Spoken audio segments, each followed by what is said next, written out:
Hoje é meu aniversário e, claro, sempre quando se faz aniversário se faz uma pequena retrospectiva da vida que a gente teve até então. Hoje eu quero compartilhar essa retrospectiva rápida, muito importante para mim.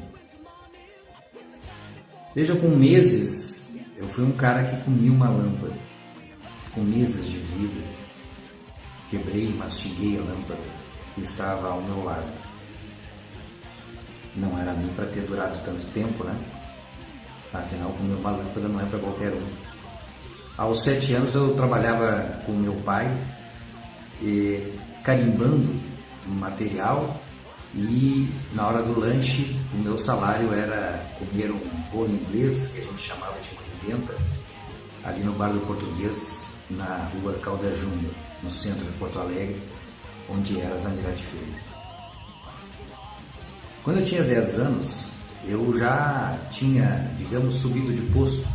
Eu ajudava nos espetáculos da minha irmã, nos espetáculos de ballet de suas alunas, abrindo e fechando o palco.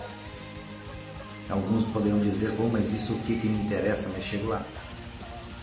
Aos 12, eu tive a minha primeira namorada. Aos 14, eu já participava da política estudantil e participava do Grêmio Estudantil, do movimento de jovens da Igreja Católica. Aos 17 anos, eu já participava da política indo contra a ditadura militar. Sim, ao contrário do que muitos pensam, eu creio que nós tivemos uma ditadura militar e era dura. Aos 18 anos eu fui acusado de ser subversivo e era. Aliás, eu sou subversivo até hoje, porque isso é uma opção de buscar determinados ideais. Então não tem jeito, eu sou assim mesmo. Aos 20 anos eu fui anistiado político. Em 1979 saiu a anistia e eu estava dentro dela. Casei aos 21. Aos 23 anos eu tive meu primeiro filho, Tiago, um grande cara. Aos 25 anos virei professor, formado, e já atuava como professor, inclusive, pasmem, como professor de OSPB e Moral Cívica também, além de Geografia e História. Dava aula em Gravataí, Porto Alegre. Aos 34 anos tive o meu segundo filho, o Vinícius, outro grande cara.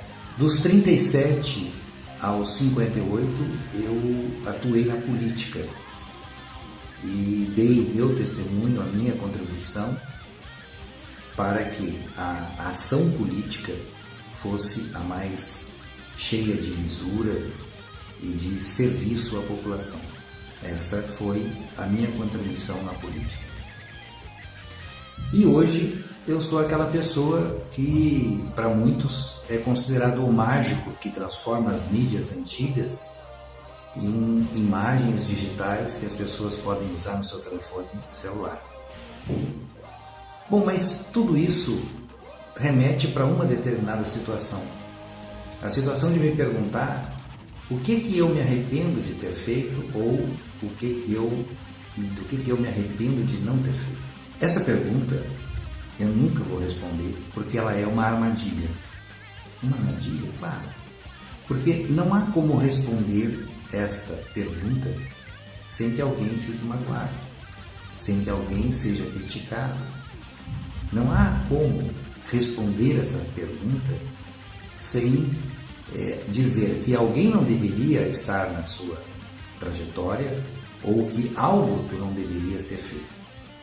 Até porque existe uma coisa muito mais interessante e que muitos talvez não entendam para perguntar: